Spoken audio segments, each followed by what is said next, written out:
1922. So, hindi po tayo tumigil. Nagpatuloy tayo sa media hanggang at nung pong ngayon, ako po ay natutuwa kay Pastor Jojo, kay Sister Hilda, kay Esther, Pastor Pablo, Bishop Sherwin, sa ating presidente. Si Jerry Dada po, naging teacher ko yan sa pagtuturo ng choir. Si Scholastica, Dante, at lahat po kayo. Salamat po sa Panginoon na Siya ang pinakamaganda doon. we praise you, Lord, for this. So, nawa Panginoon, gamitin mo po akong tuntungan at nawa po ay ang nais mong paalala sa amin at ituro, ito po ang magsalita. In Jesus' name, Amen. The roots and wings of our family. My family, your family. CCL, this is our family. The quality of a plant's roots determines its health, strength, and fruitfulness. Pero kahit maganda yung roots ng plant, kung pangit naman yung soil, diba po, Bishop, wala pa rin kwenta. So the family, this family can be the roots of a person's personhood. Ang mga pamilya natin, personally, sila po, generally, are fruits of their family trees, are fruits. So, there are genetic effects. Of course, sa personhood, ano po, kaya may mga kasabihan na ang santol daw po, hindi mamumunga ng mangga. It is not, however, absolute or always right. There will always be exceptions. Upbringing o kaya yung pagpapalaki affects a person's views, beliefs, habits, and faith. Our childhood experiences, napaka-importante ito. They leave very deep impressions in our lives. Kung minsan, nagiging very problematic yung mga tao later in life because they had a very terrible childhood. Another one is the balanced growth. It should be the goal of every person. In Luke 2:52, and Jesus grew in wisdom and in stature and in favor with God and men. Luke 2:52 talks about Jesus, our Lord, as a balanced person with a perfect upbringing and personhood that can serve as the model and the goal of our personhood as well. Alam po natin, a perfect example is Jesus. And Jesus, I will always say, is love. Yung po dapat pag-aralan natin sa buhay natin, paano tayo iibig. Dahil hindi po tayo pinahanap ng inibig, baka sarili po tayo ang pinahanap tayo. When we came out to this world, ang ating po mga kamay na ganito. Ibig sabihin, ako, akin. So, to provide opportunities and resources for the development of each. Yes, mga tatay, mga nanay, nagtatrabaho. Ako. Another one is physical development. Jesus grew in stature. Paano naman magkakaroon nun si Lord kung hindi ito na-provide? So, because He is God who loves Him so much. Pero sinacrifice ni God dahil naman mahal tayo. Diba? So, kasama na dyan yung nutrition, health, and safety. Exercise, sports, and healthful activities, even aesthetics, appreciation of the arts, and the like, should also be provided by the family because a person is to grow in a balanced way. Mental development. In today's terms, that can be brought about by education. We need to educate ourselves, educate our children in God's love. But we must show it. Hindi po pwede hindi tayo role models. Ito po. Tayo ngayon, we need young people in CCL. That's why I'm now discussing to you this growing imbalance. Bukas, sunod na araw, baka wala na tayo. So we need people younger than us. Ini-inspire kayo na maging intelligent o binibigyan kayo ng atmosphere of openness where you can discuss and talk. At tulad dito, open for discussion and talking. Even our children, they should be taught how to answer with humility. Hindi po, panahon natin, sa tingin lang, hindi ka na pwede magsalita. Diba? Hindi ka pwede dito, bata ka pa. But today, we teach them. But we teach them how they should be humble, how they should be respectable, diba? So, our children, kaya nga kailangan natin ng government leaders who loves God, who loves Jesus as their personal Lord and Savior. So, Jesus also grew in social development. Sabi, Jesus grew in favor with men, socially. So, all these things should be taught to them. This means that the Lord grew socially. There should be healthy closeness and interaction with parents, brothers, and sisters, and other relatives and friends. So we teach our children how to speak up correctly and with humility. Moral development. Jesus grew in favor with God. The family should be the training ground for godliness, where children are raised in the atmosphere of holiness and duty. But it's very important na kahit maliit pa lang yung bata, he knows who Jesus is. Ako po yung mga apo ko, maliit pa yan, where's Jesus? In my heart. Kahit ganun kasimple, they should know where Jesus is. Hindi yung hintayin ko po maging 12 years old ka para mabaptize. Kahit sa tiyan pala yung anak natin, pinagdarasal na natin na magkaroon ng relasyon kay Jesus as Lord and Savior. The family is a source of roots and wings. Tayo po dito ngayon, tayo yung mga roots, tayo yung mga wings.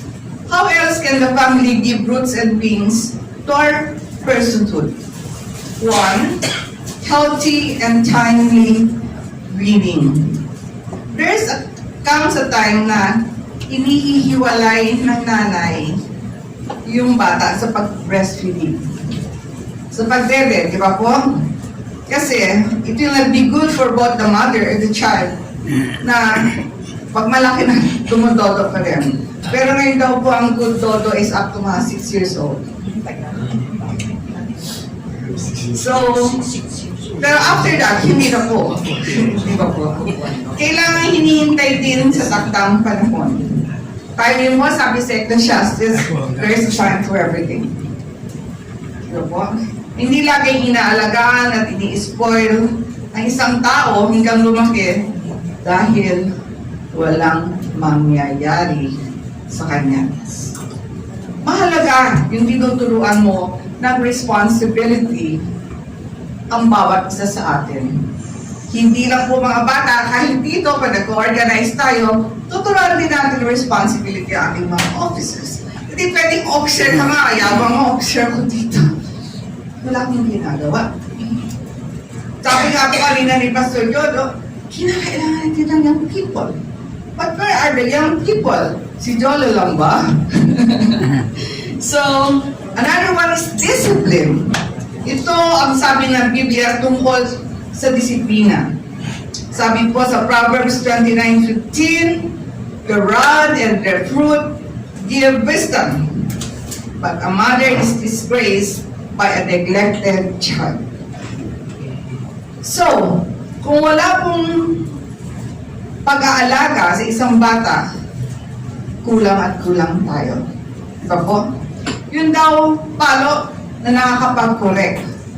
Pero kung malaki na po yung bata, para paluin, may problema ka na. bilang magulang. Malaki na, 13 years old, napalulod pa. Sapat sa maliit lang po. Pero ang sinasabi natin, bata pa lamang, ay kinakailangan turuan na natin sila. Hindi pwede, ay bata pa yan. Oo na turuan. Diba? Kaya nga po, naniniwala po ko, spare the rod and it will spoil the child. Namalo po ako. Po, nanay.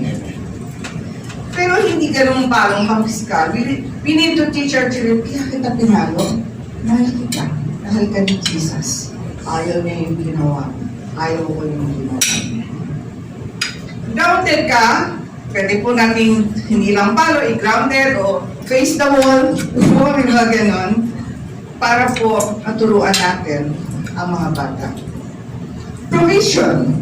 The family should also provide for a person's need. Of course, di ba? The Bible is clear about this. Sabi niya sa Proverbs 31, she gets up before daylight to prepare food for her family and for her servants. Yan po ang isang mabuting ina, isang mabuting babae. Opo. Ang point ay dapat may kakainin ng pamilya. Magkano nga daw po ngayon ang para kumain ng pamilya sa isang araw? 64 pesos. Nalaman niyo ba yung survey? Sabi ko may nabasa ko kanina umaga. Coke, 6 pesos. Lunch, 6 pesos. Hanggang natira po yung 4 pesos. Doon sa 16, yung 4 pesos pwede daw pong ipunin. So in 1 Timothy 5:8, and whoever does not provide for relatives, denied the faith and is worse than an unbeliever. So katulad din po sa CCL, we need to provide for this. Para po lumago. Dahil ang goal natin is, mga po, ito, righteous leader. Po. Responses to less than ideal family. Many families fall short in providing good roots and breeds. Why? Because humanity is a fallen race, kasalanan, and our society has been distorted in its values. Nakalungkot po, di ba? Ito nga po, sabi sa ibang bansa, bawal ng manalangin, eskwelahan. Pero ngayon dito sa ating bansa, ibinabalik ang values. Tatandaan niyo, Pastor Jojo, nung si Congressman Cayetano, he wanted to put back good manners and right conduct. At ngayon po binabalik ito ngayon. Pag-pray natin na talagang bumalik. Kasi po nung ako, good manners and right conduct po yun. Sinusulat na yun. Diba? Honesty, cleanliness, godliness. Tatandaan niyo yun? Dapat maibalik na yun. Kasi distorted na po ang values natin. Malipit po, akala natin, if many are doing it, then it's right and moral. But wrong is wrong, even if everybody is wrong, and right is right, even if no one is right. Parati pa rin yung tama, ang tama. Hindi po pwedeng sundin na natin kung ano yung gusto nila. Divorce, ganyan po, yung mga LGBTQ, yung mga ganyan, tignan po natin yan. That will be what Jesus tells us, kung tama po ang ating turo sa beings and roots. Mayroon lang tayong several choices if our family is less than perfect. And we know that our family is not perfect. Only Jesus is perfect. Yes. Be bitter, angry, and vindictive, and then self-destruct. Ang sabi po malimit, ignore. Ignore mo yan. Po, sasabihin, talagang ganyan lang ang buhay. Natanggapan natin yon and just leave it in. Not trying to improve life. This is better than the previous one, but not a very good choice. At tulad ko ng sinasabi, ba't ngayon? Iba na ang panahon, hirap. Hindi po totoong mahirap ang panahon ngayon.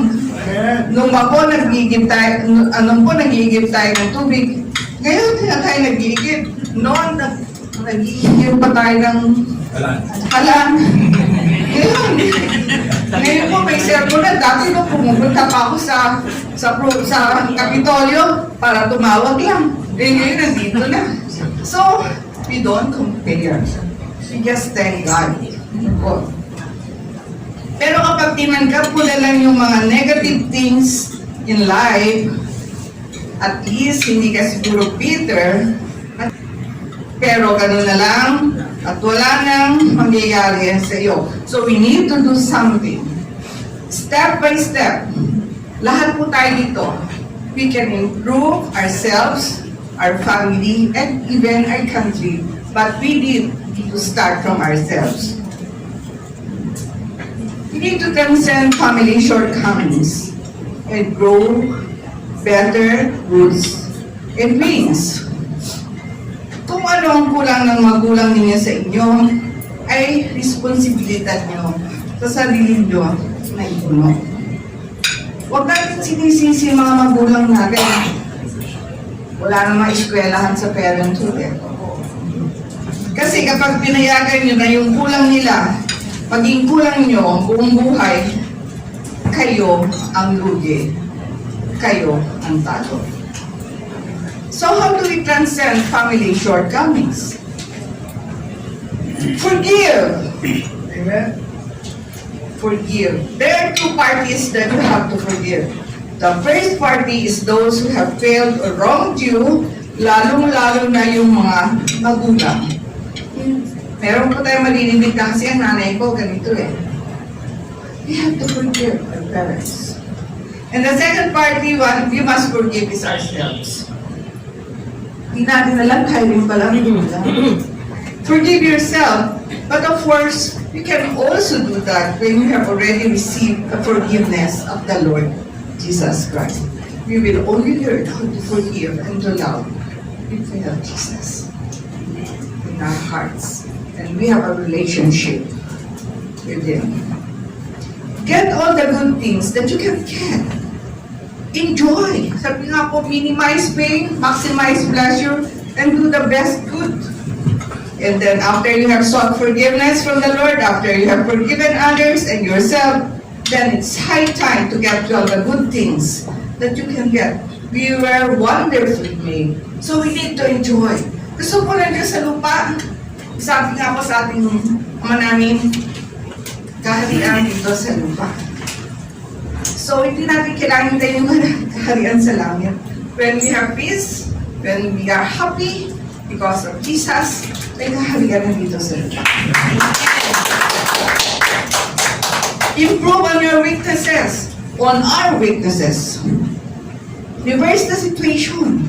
Kung ano man yung negative, gawin nyo pong positive in your life. Escape the sin, kasalanan, and the curse of the sin of your fathers. Improve on your deficiencies. Kahit po anong edad nyo na, you can still improve your deficiencies. And expand your family. Ito yung sinasabi na natin ngayon. Itong ating CCL, yung church natin, yung Christian fellowship natin. This is a family in Ulico. More than your biological family, your family forever, because you will be with the Lord forever. Lahat tayo, we hope to be with the Lord. Hindi lang po pag namatay tayo, pero ngayon pa lang, with the Lord. Pagod kita ko yan eh. Expand your roots and your will. Improve yourself.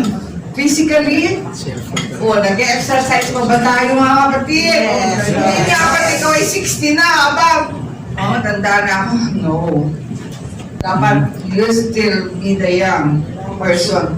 Mentally, we read our Bibles, we talk with others, and we do not close ourselves. Nandun lang tayo sa kwarto natin. Socially, like this. Diba? Pasko. And most of all, our spiritual relationship with Jesus. You need to improve that. Yung physical, mental, social, spiritual, And all those things we should do together up to this point in our lives. Hindi po natatapos ang buhay natin pag matanda tayo. And always, ano ba po ang commandment? Love God, others, and yourself. Yung bilin, make disciples. So lahat tayo dito, need to teach Jesus. Hindi na po Bible study teacher, Jesus study na po. And when your turn comes, lahat po tayo, kahit yung mga anak natin, let's help them raise a godly family. You couldn't do anything about the past. Huwag na po natin kukulikilit yung past po, but there's something you can do today in your future. And then, yung pong sa atin, na mas bata pa, let us provide for our children the faith that we have. Hindi po tayo natapos sa atin. Dapat po sa susunod na generation, si Jesus pa rin ang pinaka-importante. Do not be rebellious and in the process, destroy yourself. So, the less your family provides for you, the more you should be wise. Kung tayo pinagagalit pa rin ngayon, wag na. Love na. Love na tayo ngayon. Matawad na. Diba? Careful and caring for yourself. Hindi tayo nalagaan. Hindi niyo pa alagaan ang sarili niyo. So, kung anong kulang, and remember, whatever happens to our life is our decision. Gusto po ng Diyos, lahat tayo masaya, prosperous, pero decision pa rin po natin ang gagawa nito sa atin. Kalimutan na natin yung nakaraan at lahat ng mga negative. Kung meron kayong gusto malalahanin, dapat yung positive. Yung masaya. Yung po nagpapahaba ng buhay eh. Oh, this is not for me. Diba? Lahat ng ginagawa, ako nakarating ako dito kasi si Jesus nagawa nito sa akin. Huwag tayo magtatanim ng sama ng loob, especially sa magulang natin. Appreciate that you can be appreciated in your family. Dapat may maganda din tayong role modeling and forgive what needs to be forgiven. And then, compensate and make up for the deficiencies. Kung hanggang ngayon may mga kahinaan tayo, ay, pag-ulit po natin yan. So, in Philippians 3, 13 to 15, my friends, I don't feel I have already arrived. But I forget what is behind, and I struggle for what is ahead.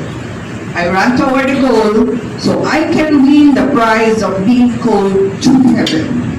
This is the prize God offers because of what Christ Jesus has done. All of us who are mature, if any of you think differently, God will make it clear for you. So all of us, every day, we all bring our praises to God. Ako po, natutuwa ko, I praise God, ako po ay nakasama sa CCL, at malaki po na itulong ito din sa aking buhay. At natuto rin po ko ng Jesusness, na lahat po ng gagawin natin, it should pass the filter of Jesusness. At ano yung filter na yon? Love. Kahit ano pong gagawin natin, pag makakasakit, hindi po yung love. Pag hindi tayo humble, hindi love. Hindi na kailangan dumaan po sa panuntunan ni Jesus, love. So all of us, akala ko po noon, loving ako, pero nung pinag-aaralan ko yun, kulang at kulang pa rin po. So, tayo rin, unti-unti natin pag-aralan kung paano magmahal at umibig. It's because I believe that our country will prosper if we have leaders who have Jesus as their Lord and Savior. Nasama, purihin ka. We worship you and we love you. Salamat po sa pagkakataon ito na ibinigay mo po upang kami ay natuto. In Jesus' name, Amen. God bless us all.